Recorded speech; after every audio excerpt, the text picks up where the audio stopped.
Hello, नमस्ते, आदाब, सत श्री अकाल। आप सभी का शचीज एकेडमी में एक बार फिर से बहुत बहुत स्वागत है।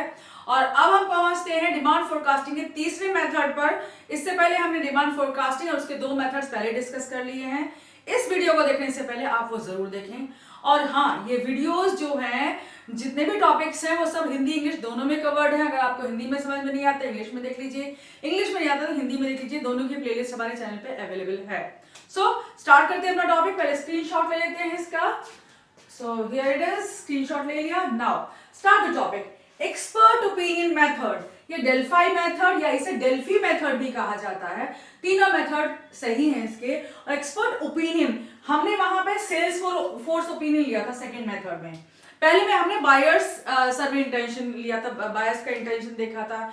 पहले हमने बायर को स्टडी किया, यानी कि फिर हमने सेल्स पर्सन को स्टडी किया। उसके बाद हमने डेल्फी टेक्निक, जो ये अब हम सीख रहे हैं, वो क्या है, वो एक्सपर्ट्स की ओपिनियन पे आधारित है। हमने पहले दो मेथड्स में कहा था कि ये कॉम्बिनेशन में यूज करने चाहिए। कॉम्बिनेशन में किसके? इन कॉम्बिनेशंस में, यानी कि जो कमी कंज्यूमर से रह गई हो अपनी बात बताने में, वो सेल्समैन बता देगा। अगर सेल्समैन से भी कोई कमी रह गई हो उसकी ओपिनियन में, तो एक्सपर्ट्स बता देंगे। एक्सपर्ट्स कौन से?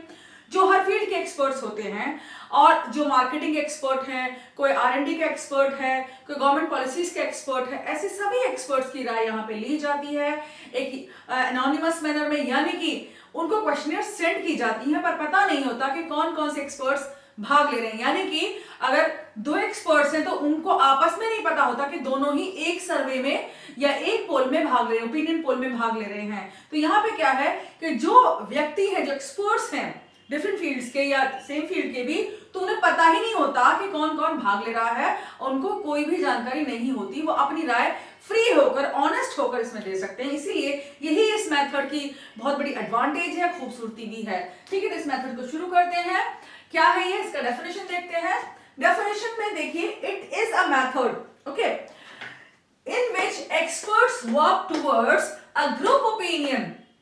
ये ऐसा मेथड है, ऐसी टेक्निक है जिसमें सारे एक्सपर्ट्स मिलकर ग्रुप ओपिनियन बनाते हैं, यानी समूह का एक ऐसा विचार बनाते हैं, ओपिनियन बनाते हैं, राय बनाते हैं, to reach a mutual agreement. एक राय पर पहुंचने के लिए वो डिस्कशन करते हैं और एक राय बनाने के लिए वो काम करते हैं। By condition of several rounds of questionnaires. अब यह क्वेश्चनेयर क्यों यूज होती है? देखिए, कोई भी टॉपिक, कोई भी समस्या हो अगर मार्केटिंग की या बिजनेस की, तो उसको क्या करते हैं, वो समस्या के ऊपर बहुत सारे क्वेश्चंस लिख देते हैं। ठीक है, जैसे कि एडवर्टाइजमेंट कैसा होना चाहिए, क्या वो गरीब तबके के लिए होना चाहिए, अमीर तबके के लिए होना चाहिए, किस कंज्यूमर के तबके को टारगेट होना है, या प्राइसिंग बढ़ाना है। ऐसे बहुत सारे मुद्दे एक बिजनेस के सामने हर रोज आते हैं। लेकिन सबसे बड़ा जो मुद्दा होता है उसके बारे में सोचने के लिए या करने के लिए वो एक्सपर्ट्स की राय ले सकते हैं। जैसे अगर कुछ साल पहले शायद मारुति सुजुकी ऑल्टो का हर पार्ट को 1 ग्राम घटाने का प्रपोजल था कि 1 ग्राम हर पार्ट को घटाया जाए ताकि उसका वेट घटाया जा सके और शायद कॉस्टिंग घटाई जा सके। अब ऑल्टो के बारे में, किसके बारे में मुझे सही याद नहीं है, तो वो जानकारी मुझे नहीं मिल पाई वैसे भी। तो अगर ऐसा कोई डिसीजन हो या कोई और डिसीजन हो, जैसे कि मैंने पिछले वाली वीडियो में हैंडसम गिरी एड के बारे में बताया, तो क्या ऐसा एड के जो इन्फ्लुएंसेस आए थे उनको डिस्कस किया जा सकता है, जिसकी जो लोगों ने राय दी क्या वो सही थी, इसके ऊपर क्या काम किया जाना चाहिए। तो इसके लिए क्वेश्चनर्स बनाए जाते हैं, बहुत सारे क्वेश्चंस उस टॉपिक से रिलेटेड डाल दिए जाते हैं, और वो क्वेश्चंस सभी लोगों में, सभी एक्सपर्ट्स में, मान लीजिए 20 एक्सपर्ट हैं उस ओपिनियन पोल में, तो उन 20 एक्सपर्ट्स को वो क्वेश्चनर भेज दी जाती है। क्वेश्चनर क्या होती है? क्वेश्चनर क्वेश्चंस का एक पूरा सेट होता है, एक शेड्यूल होता है जिसमें विभिन्न प्रकार के क्वेश्चन दिए जाते हैं और उनको आंसर किया जाता है। ठीक है, तो ऐसे क्वेश्चनर को सेंड कर दिया जाता है उनके पास में, और फिर वो अपनी एक ग्रुप की राय देते हैं एक म्यूचुअल अंडरस्टैंडिंग के साथ में। मतलब सबके रेस्पॉन्सेस देखने के बाद वो राय बनती है। अब कैसे होता है ये हम बाद में डिस्कस करेंगे। ये इस तरह का मेथड है, यानी कि एक्सपर्ट्स की ओपिनियन पे आधारित है। नाउ हिस्टोरिकल बैकग्राउंड क्या है? This method was conceived and devised in the decade of 1950s. 1950 के दशक में ये मेथड कंसीव और डिवाइस किया, बनाया गया था, सोचा गया था। मतलब कंसीव मतलब सोचा गया, इसके बारे में विचार विमर्श किया गया, इसको बनाया गया था 1950s में by Olaf Helmer and Norman Dalkey of Rand Corporation. Rand Corporation के दो जो एक्सपर्ट्स थे, उन्होंने ये मेथड को बनाया है। तो इसके बारे में इंट्रोडक्शन है। माइथोलॉजी इसके बारे में क्या है? ग्रीस के मंदिरों में और जहां तक कि संसार के सभी मंदिरों में भविष्यवाणियों का बहुत चलन है, प्रोफेसीज का बहुत चलन है, और लोग चाहते हैं कि उनके भविष्य के बारे में उन्हें कुछ पता चले। तो भविष्यवाणियां या आकाशवाणियां, तो ओरेकल कहते हैं आकाशवाणी को, और प्रोफेसीज और भविष्यवाणियां वगैरह होती हैं। तो आकाशवाणी भविष्यवाणी जो भी है उनसे भी इसका तारतम्य है। तो यहाँ पे क्या है, द नेम डेल्फाई, ये इसको डेल्फी भी कहते हैं भाई। देखिए डेल्फाई कहिए डेल्फी कहिए, दोनों ही मेथड्स सेम है। इसका प्रोनाउंसिएशन दो तरीके से होता है। तो डेल्फाई जो रेफर करता है किसको, द ओरेकल ऑफ डेल्फाई, ओरेकल यानी आकाशवाणी। तो डेल्फी जो आकाशवाणी करती थी उसके बारे में, डेल्फी कौन थी देखते हैं। Delphi was a priestess at the temple of Apollo in the ancient Greece who was known for her prophecies. तो डेल्फी नाम की एक पुजारन थी ग्रीस के अपोलो टेम्पल में, अपोलो के मंदिर में वो पुजारन थी, और उसकी भविष्यवाणियां बहुत ही ज्यादा फेमस थी, बहुत ज्यादा प्रसिद्ध थी। लोग दूर दूर से आके उनसे प्रोफेसीज लेते थे। देन अब इसका स्टेप्स क्या होते हैं, इसको कैसे करते हैं। देखिए, a questionnaire regarding some phenomena to be studied is made. एक क्वेश्चनर ऐसा बनाया जाता है जो उस फिनोमेना के बारे में, कोई भी फिनोमेना हो, प्राइस इंक्रीज का हो, एडवर्टीजमेंट कैसी होनी चाहिए, किस तबके के लिए होनी चाहिए, किस कस्टमर सेगमेंट को टारगेट करना है, इस सब के बारे में कोई भी टॉपिक हो, उसको जिसको हमें पढ़ना है, समझना है, जिसके बारे में राय बनानी है। जैसे अगर हमें किसी कमोडिटी के प्राइस इंक्रीज करने हैं, सपोज अगर कहा जाए कि पार्ले जी बिस्किट्स के दाम बढ़ाने हैं, तो उसके बारे में एक्सपर्ट्स की राय, दाम कितने बढ़ाने हैं, क्यों बढ़ाने हैं या क्यों नहीं बढ़ाने चाहिए, सारे टॉपिक्स में कवर होते हैं। अंत में क्योंकि हमें पता लगाना है कि वाकई में दाम बढ़ाने चाहिए कि नहीं बढ़ाने चाहिए, क्या दाम बढ़ाने से, प्राइस बढ़ाने से उसके सेल्स पे फर्क पड़ेगा, सेल्स बढ़ेगी घटेगी, क्या होगा, क्या स्ट्रेटेजी। देखिए अभी मैक्सिमम कंपनीज ने क्या स्ट्रेटजी अपनाई हुई है, जहां तक मैंने पार्ले जी को देखा और मैगी के पैकेट्स को देखा है, उसमें वो टेक्निक हम बाद में डिस्कस करेंगे क्या टेक्निक होती है, लेकिन आपने नॉर्मली देखा होगा कि कंपनीज जो है अपने पैकेट्स का साइज छोटा कर रही है, यानी कमोडिटी का पैकेट का साइज छोटा कर रही है, लेकिन प्राइस को चेंज नहीं कर रही है। जैसे पार्ले जी के बिस्किट्स देखिए, पार्ले जी का बिस्किट 5 रुपए का, 2 रुपए का, 10 रुपए का, 2 रुपए का बहुत दिन पहले लॉन्च हुआ था। अब अगर आप 2 रुपए के पैकेट का बिस्किट का साइज देखें, पता नहीं डिसकंटिन्यू ना हो गया, मैं बहुत दिन से नहीं देखा वो, तो 5 रुपए का जो पैकेट था वो बहुत छोटा हो चुका है, वो बहुत ही छोटा हो गया है। और बिस्किट का साइज देखिएगा, जब हम बहुत छोटे थे तो बिस्किट का साइज काफी बड़ा था, अब उसका साइज काफी छोटा हो चुका है बिस्किट का। ऐसे मैगी के पैकेट्स देखिए, जो 5 रुपए वाला मैगी का पैकेट था अब लगभग 12 रुपए का है, लेकिन उन्होंने 5 रुपए वाला पैकेट डिसकंटिन्यू नहीं किया था अब तक। तो अब वाकई मेरे को मैगी हम लोग नहीं खाते तो मुझे जानकारी भी नहीं रह गई। तो जो मैगी का पैकेट था बहुत छोटा हो गया था 5 रुपए वाला, और जो 10 रुपए वाला था वो 12 का हुआ, और वो भी काफी छोटा 5 रुपए जैसा हो गया। तो वहां पे क्वांटिटी घटाई गई है, लेकिन प्राइस को ज्यादा छेड़छाड़ नहीं किया गया। क्यों?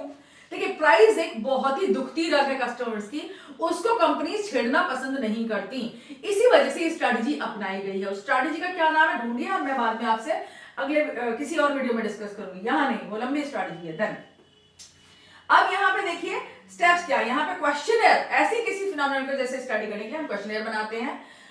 Then questionnaire is circulated among experts, और उस क्वेश्चनर को डिफरेंट एक्सपर्ट्स में बहुत अलग अलग, जो 20 एक्सपर्ट मान लो हमने लिए हैं अपने सर्वे के लिए, पोल के लिए, ओपिनियन पोल के लिए, उनमें सब में बांट दिया जाता है, पर उन्हें पता नहीं होता कि उनके पास, सबके पास क्वेश्चनर, और ये कहा जाता है कि आपको ये कॉन्फिडेंशियल रखना है कि आप उसमें पार्ट ले रहे हैं, ठीक है। किसी को पता नहीं होता, कोई बताता भी नहीं है, कंपनी की पॉलिसी होती है confidential policy. Then anonymous responses are aggregated. अब एनोनिमस रेस्पॉन्सेज जो होते हैं सबसे आते हैं, नाम किसी का नहीं लिखा होता, उनपे कोई पता नहीं होता किस एक्सपर्ट ने क्या ओपिनियन भेजी है, वो एनोनिमस होती है, मतलब पता ही नहीं है कि इसका लेखक कौन है। एनोनिमस उसे कहते हैं, राइटर्स में देखा ना आपने, कोई कहानी पढ़ी नीचे लिखा एनोनिमस, मतलब पता ही नहीं है, मतलब अनजान है कोई भी, ठीक है। तो वहां पे एनोनिमस जो भी रेस्पॉन्सेज है, ओपिनियन है, जो राय है, वो आ जाती है लेटर्स के थ्रू, क्वेश्चनर्स आ जाती हैं। Then group response is prepared, इसके बाद उन सारी राय को मिलाकर, सबकी रायों को मिलाकर एक राय बनाई जाती है कि ये भाई इसका निष्कर्ष निकल कर आया है।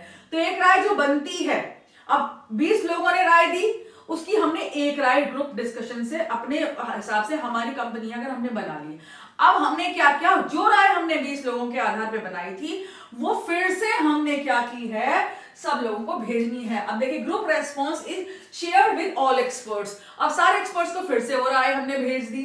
अब this method is repeated until one opinion is reached. अब क्या हुआ, जब राय भेजी तो अब वो काउंटर राय भी तो निकल के आएगी, अब वो लोग अपनी राय देंगे उस राय पर। तो ऐसा क्या होता है, बार बार हम ग्रुप रेस्पॉन्स बनाते जाएंगे। उनकी जो 20 राय अब दोबारा आई उनके ऊपर फिर हमने ग्रुप रेस्पॉन्स बनाया, उस ग्रुप रेस्पॉन्स को हम फिर भेजेंगे, फिर से उनकी राय आएगी। तब तक इस प्रोसेस को रिपीट किया जाता है जब तक कि until one response is reach, एक यूनानिमसली एक एग्रीमेंट रीच हो जाता है। म्यूचुअल एग्रीमेंट के साथ में सब लोग एक चीज कहने लग जाते हैं कि हाँ भाई यही चीज सही रहेगी। जैसे हो सकता है मैगी के पैकेट्स और इसके लिए ये किया गया हो और सबने कहा हो कि हाँ भाई क्वांटिटी घटा दो, इसका प्राइस मत बढ़ाओ, क्योंकि प्राइस का सीधा असर हमारी सेल्स पे पड़ने वाला है। तो यहाँ पे क्या घटाई गई, क्वांटिटी घटाई गई, प्राइस नहीं घटाया गया। तो ऐसी कोई भी समस्या हो कि कहीं कोई नया प्लांट लगाना है, एडवर्टीजमेंट करना है, नहीं करना है, जैसे फरारी का एडवर्टीजमेंट आपको देखने को नहीं मिलेगा, बहुत हाई एंड ब्रांड्स का आपको एडवर्टीजमेंट देखने को नहीं मिलता है, कैमरास का एडवर्टीजमेंट थोड़ा बहुत मिलता है, आईफोन का एडवर्टीजमेंट बहुत कम देखने को मिलेगा। क्यों? क्योंकि ये ऑलरेडी इतनी ज्यादा डिमांड में होती है, यूनिक प्रोडक्ट्स हैं कि अपने आप ही बिकेंगे, इनकी नीड इतनी ज्यादा है। ठीक है, अब जिन चीजों में कंपटीशन ज्यादा होता है, जैसे आईफोन का कोई कंपटीशन नहीं, इसलिए वो ऐड नहीं देता, वो यूनिक कमोडिटी है, उसकी मोनोपोली है अपने सेगमेंट में, ऐड नहीं देगा।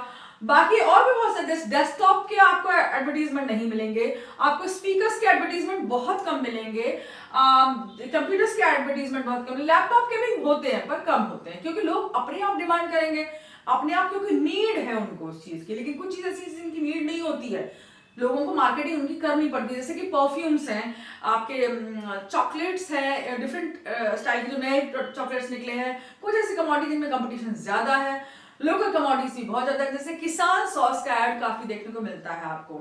आप किसान सॉस को देखिए तो बाकी जो घरों में भी सॉस बनता है, उसके बाद आपके रीजनल सॉस होते हैं, बहुत सारे छोटे छोटे पैकेट, मतलब हर प्रदेश में, हर सिटी में आपको सॉस बनाने की 2-4 फैक्ट्री होंगी वहां पे, तो उनका कंपटीशन ज्यादा होता है, इसलिए उनकी मार्केटिंग ज्यादा होती है। तो इसी चीज को हम यहाँ देख सकते हैं। ठीक है, तो ऐसी कोई प्रॉब्लम इस मेथड से डिस्कस कर सकते हैं। देन इसके एडवांटेजेस क्या है, मतलब इसकी खूबियां क्या है, अच्छाइयां क्या है, मेन स्ट्रॉन्ग पॉइंट्स क्या है। इसमें नंबर 1 है यूजेस ओपिनियन ऑफ एक्सपर्ट्स। अब जिन लोगों ने दुनिया देखी है, जिन्होंने बहुत स्टडी कर रखी है, जो अपनी फील्ड में महारत हासिल करे हुए हैं, उनकी एक्सपर्ट्स की ओपिनियन यहाँ ली जाती है, मतलब उनकी राय बहुत ज्यादा मतलब एक्सपीरियंस पे या तजुर्बे पे आधारित होती है, इसलिए उसकी बहुत ज्यादा महत्ता होती है, बहुत ज्यादा उसको कह सकते हैं गुणवत्ता बहुत ज्यादा होगी, और उसके बहुत बार ऐसा होता है कि 90% वो बातें सच कह रहे होते हैं और उनकी माननी भी चाहिए। देन ऑनेस्ट ओपिनियंस, क्योंकि किसी को पता ही नहीं होता है कौन वहां पे सर्वे में है, ओपिनियन पोल में कौन कौन लोग भाग ले रहे हैं, तो ऑनेस्ट होकर ईमानदारी से लोग बिना डरे बिना झिझक के अपनी ओपिनियन दे देते हैं कि भाई ऐसा मत करो, ऐसा हो जाएगा। क्योंकि देखिए ग्रुप डिस्कशन में क्या होता है कि आप डरते हैं, कई बार मान लो मैं अपने बॉस के सामने बैठी हूं और मुझे लग रहा है कि बॉस ने ऐसी बात कह दी है कि जिससे लॉस होने वाला है, बाकी सब भी क्या 19 लोग बॉस की तरफदारी कर रहे हैं, हाँ भाई क्योंकि boss is always right, there is a saying. तो अगर मैं काउंटर व्यू रखती हूं और मुझे लग रहा है कि वाकई लग रहा है नुकसान होने वाला है, लेकिन सबको औरों को भी लग रहा है, लेकिन वो बॉस की बात नहीं काट सकते, क्या करेंगे, हाँ जी सर बहुत बहुत बढ़िया बहुत बढ़िया। अब इस बहुत बढ़िया के चक्कर में कंपनी का लॉस हो जाता है और मैं अपनी ऑनेस्ट ओपिनियन दे ही नहीं पाती। क्यों?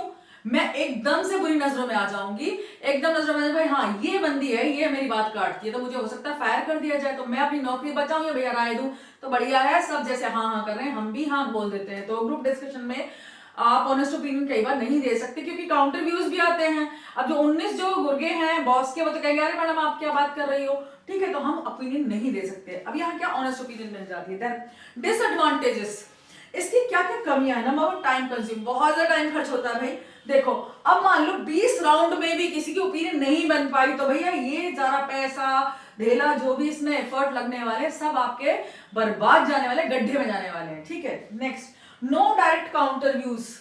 अब काउंटर व्यूज डायरेक्ट नहीं मिल रहे हैं, हो क्या रहा है, हम बार बार एक राय बना रहे हैं। 20 राय के आधार पर एक राय बनाना भी आसान काम नहीं है। हो सकता है कोई मेन पॉइंट राय में से छूट गया हो, ये भी एक प्रॉब्लम है। काउंटर भी एकदम से नहीं आता, इमीडिएट नहीं आता।